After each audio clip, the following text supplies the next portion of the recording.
present, all counsel present, jury's not.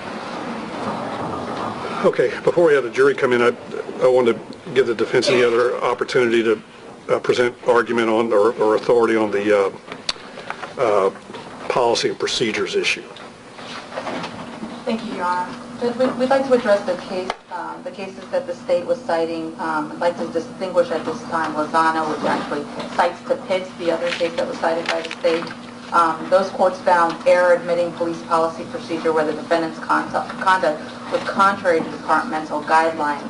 And the reason why that was found, Your Honor, is because in both of those cases, it was the prosecution that was barred from introducing the evidence at trial because it unfairly prejudiced the defendant by creating this false standard or measure of material element of their alleged crime. So that's very different from the case we have here, Judge, where it's the defense that's seeking to introduce those. Paula, Judge, after reviewing it, finds it's irrelevant in this case. That case just finds a violation of the internal policy alone does not expose an agency to civil liability, Judge. Clearly not the case of what we have here. So in that case, introduction of the procedure would be admissible on its own, but again, that's very different from what we're seeking to do here, Judge.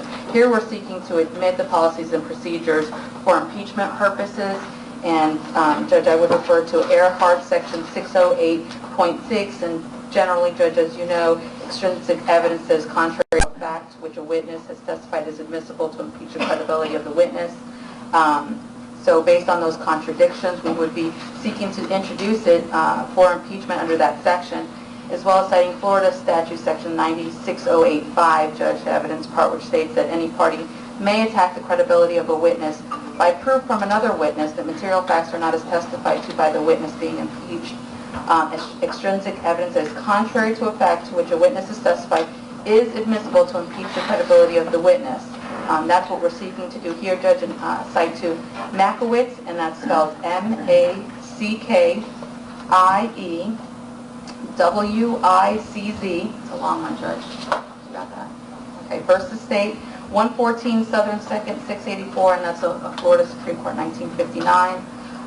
We're asking, Judge, since the law enforcement officers in this case have testified that the victim was following procedure, there is a direct contradiction to what we believe the evidence showed, and the obstacle would be materiality.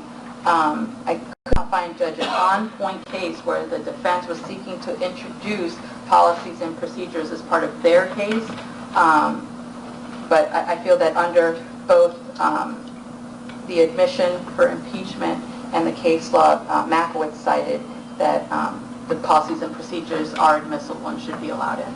Well, this is different than what I was hearing yesterday. Yesterday, y'all were alleging, as I recall, this was to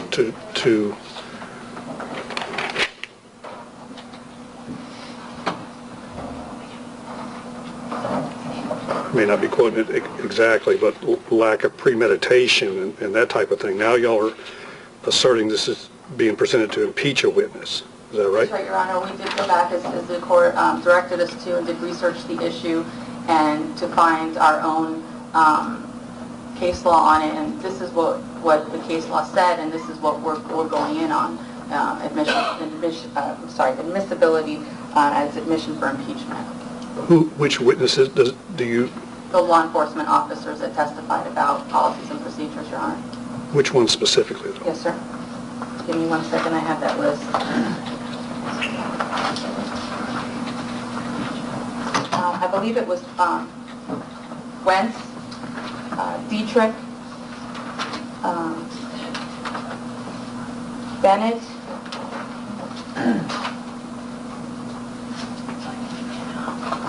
I think those were the three I have written down, Judge.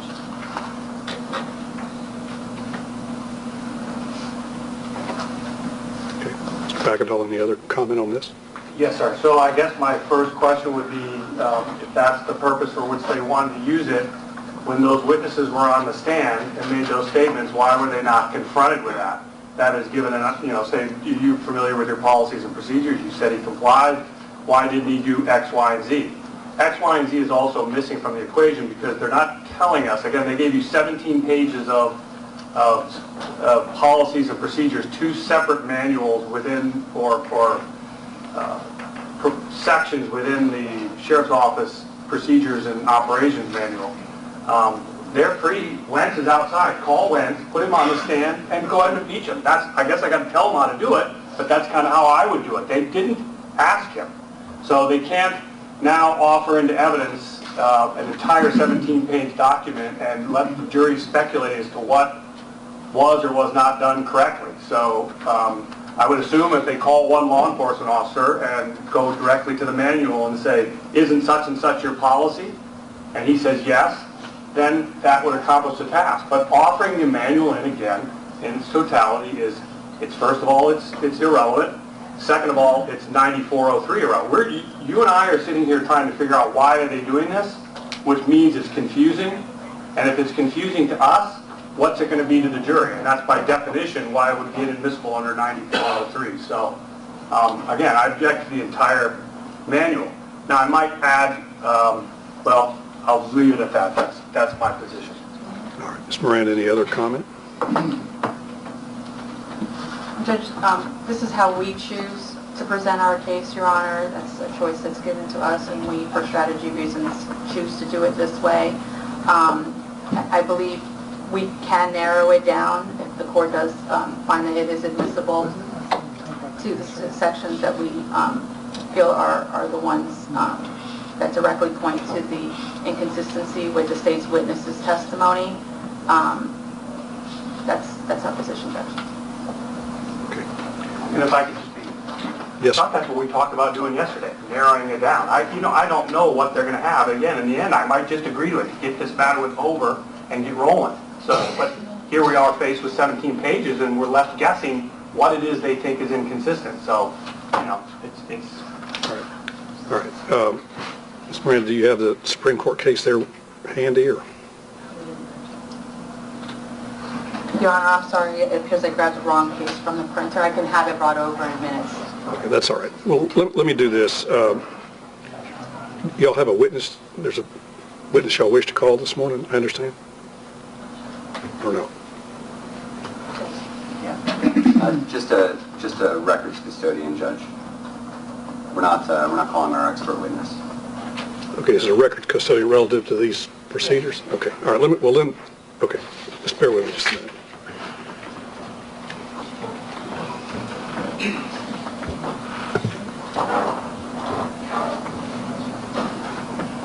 All right, if you'll just bear with me a minute.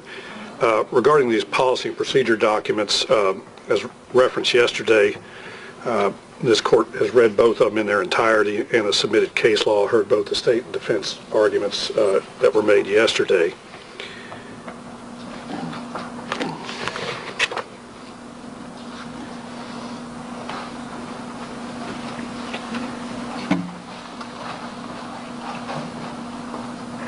Based on what was presented to me yesterday, now today there's a different grounds the defense is relying on. I'll address that in just a minute, if y'all can just bear with me.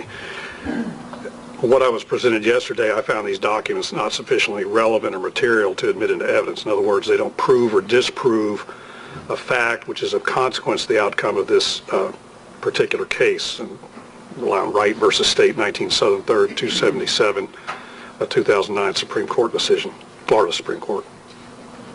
These documents are internal procedures that codify procedures approved by the sheriff of St. Lucie County. There's no evidence to date, as of yesterday, that the defendant knew these procedures, or further, how even if Sergeant Morales violated one, evidence may be conflicting on that, what effect these alleged violations had on the defendant, or what effect it had on his state of mind on the date in question, which is what I understood they were being presented for.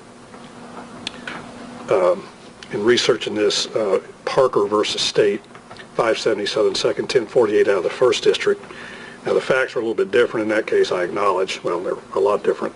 This was a robbery, armed robbery, kidnapping, gone awry, where the police chased the suspects. There was an extended chase. The police officer set up a roadblock to try and capture the suspects, and as I recall the facts, one of the sheriff's deputies in Santa Rosa County hit another sheriff's deputy while they were trying to set up the roadblock and the vehicles, and a deputy's vehicle struck and killed another deputy who had left his vehicle and walked onto the median to set up the roadblock. So I acknowledge the facts are a little bit different. But In that case,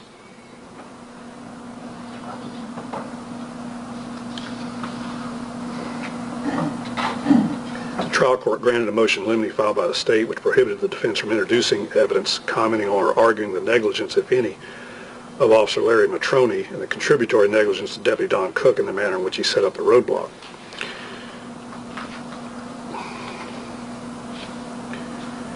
The court said, the appellant on appeal, the appellant asserts that the trial court erred not permitting him to introduce evidence that the negligence of the police in conducting the chase, setting up the roadblock, was an intervening cause which would constitute a break in circumstances in a defense to the second-degree felony murder. The trial court is not required to admit evidence unless it's relevant to a legally recognizable defense, citing Chestnut v. State 538 Southern 2nd 820, a 1989 Florida Supreme Court decision. The alleged negligence of the police did not constitute a legally recognizable defense to second-degree felony murder.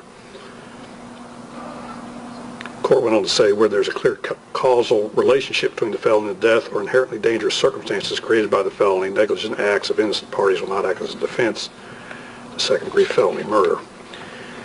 Now, I've been around so long, I remember when the Chestnut decision came out, and the Chestnut decision, and summarizing it as I recall, was the Supreme Court determined that so-called diminished capacity defenses were not permitted in Florida. They determined that in Florida, as I recall the Chestnut decision, one was either insane or sane. One couldn't present a diminished capacity defense in lieu of an insanity defense claim. But in any event, this court cited Chestnut saying the trial court is not required to admit evidence unless it's relevant to a legally recognizable defense. So, as it stood yesterday, even if the policy were admitted, what's the legally recognized defense that it supports? Now, today, the defense is citing other grounds that is being used to impeach either Officers Wentz, Dietrich, or Bennett, or all three, and citing a Supreme Court case. So, since this is an issue, and this is the point I guess the defense wants to present this, let me step off and look at this Supreme Court decision, and I'll be back shortly. I'm sorry to bring Ellen and step out, but this is grounds I wasn't presented yesterday, which is fine. That's the grounds. I'll take a look at it and come back shortly, so if y'all can bear with me a few minutes. All stand, please.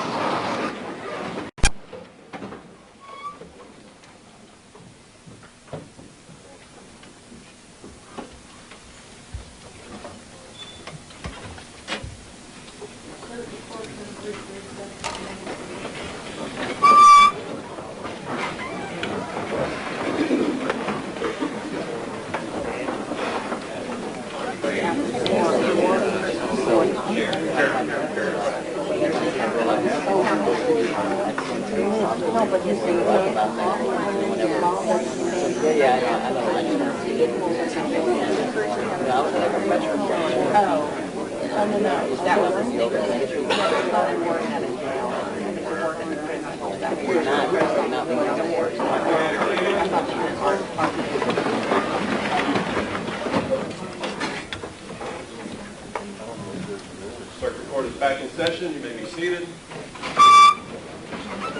Go and have a seat.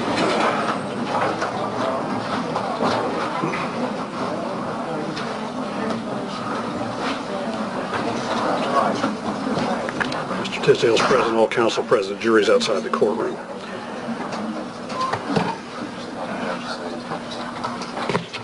All right, as I mentioned, I think before I stepped off, as far as the state's objection to the relevance issue, I'll sustain that objection for the reasons I referenced. Now, as far as the impeachment grounds, I read the case the defense relied on. It's a 1959 Supreme Court decision.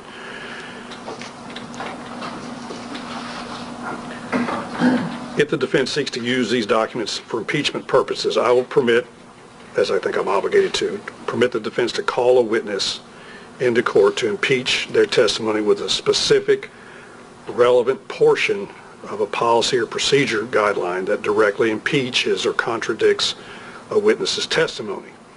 This is so because, in fairness, the witness has to be afforded an opportunity, in my view, to explain any contradiction, if there is any, between his testimony and a specific relevant portion of the policy and procedure. That witness can explain it to the jury can consider it and give it what weight, if any, they consider appropriate. In my view, it's unfair to introduce even a portion of these documents to impeach a witness without allowing that witness to explain to the jury why, if there is a contradiction, why it exists. So, if you all wish to do that, you may. In other words, that's... Okay.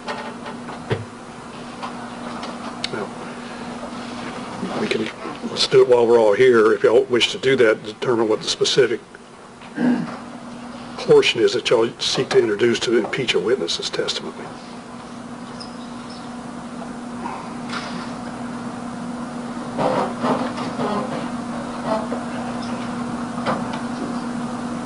Or if you want to think about it and call another witness, that's fine too.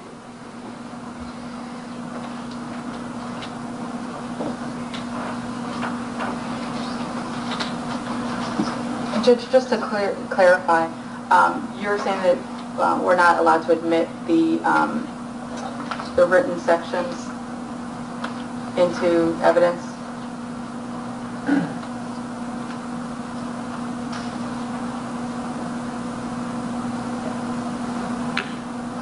Well, what was told to me yesterday, that's correct. I'm not, because it's not relevant. Yes, sir. What I'm telling you today is y'all have presented me a different ground than what I heard yesterday. That is, it's being used to impeach a witness.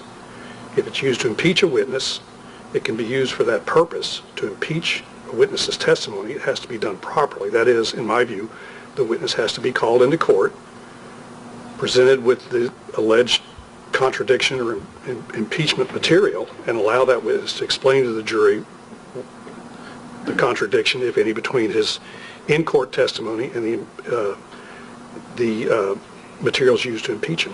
For example, if a witness said something that's different in a deposition than what he or she said in court, in fairness, the proper way to impeach the witness is to present the deposition to them, read the impeachment portion of the deposition, and allow them to explain it. And ask them, did they say that? And they must be allowed to explain it. This way, if I don't do it this way, this impeachment testimony is presented to the jury, and the witness is not permitted to explain why there's a contradiction, if any. Yes, sir. Can we just have a moment? Yes, ma'am. Just go off the record a minute.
On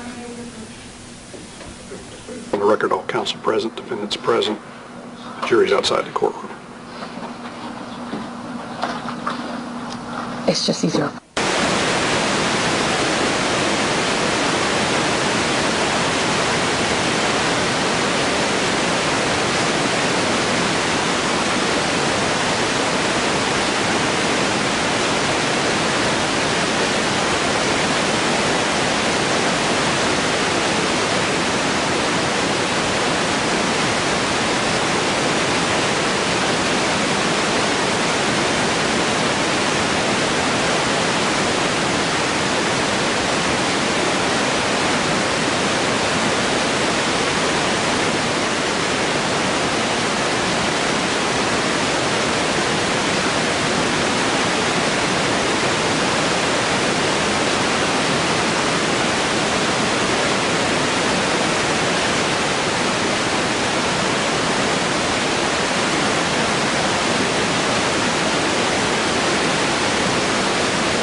let me designate these, I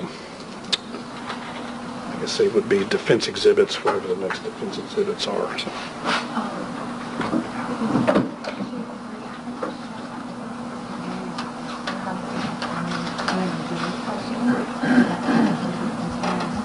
Yes.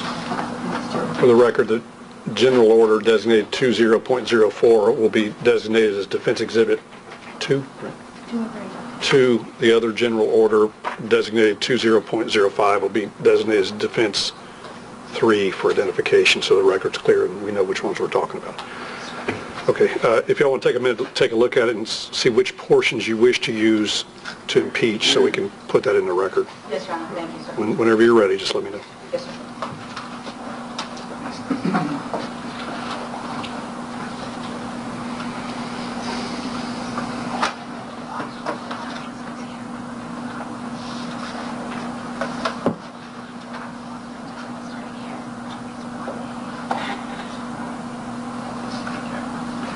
Bagdahl, while they're doing that, as I understand it, y'all would agree either under business record exception and or the public records section of Chapter 90, y'all would agree if that were established, it would be admitted for impeachment. In other words, you're not requiring the defense to proffer that testimony. No, I'm not. Okay.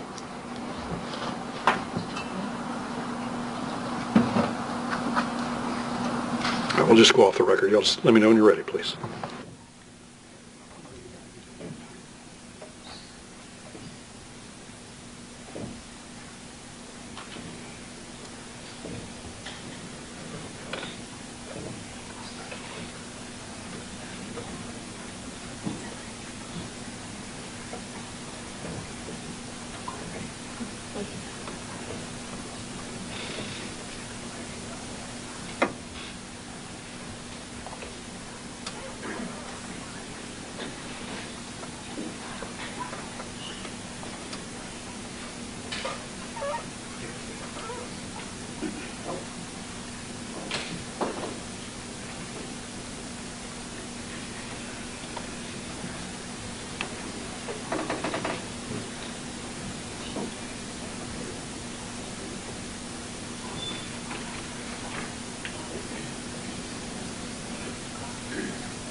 any way to address it, Judge? For the record, all counsel present, defendants, excuse me, the defendant's present, jury's outside the courtroom. Hey, Judge. I don't see any way we're going to get the jury back in here before noon. They have highlighted a good portion of these orders. I intend to litigate each and every one of them to make a record. So maybe we want to just send the jury out until after lunch. I don't know. That's just so we know where we're going. Let me see. Okay. All I've just got the, I got you. Okay. So if you want to start with General Order 2.20.04, and this is the motor vehicle pursuit policy. So the first one that they've highlighted indicating they want to use would be under the paragraph entitled Procedures, Roman numeral 1, General Guidelines A, and it reads, an active pursuit must be considered as potentially dangerous act for the suspect, the deputies, and the general public.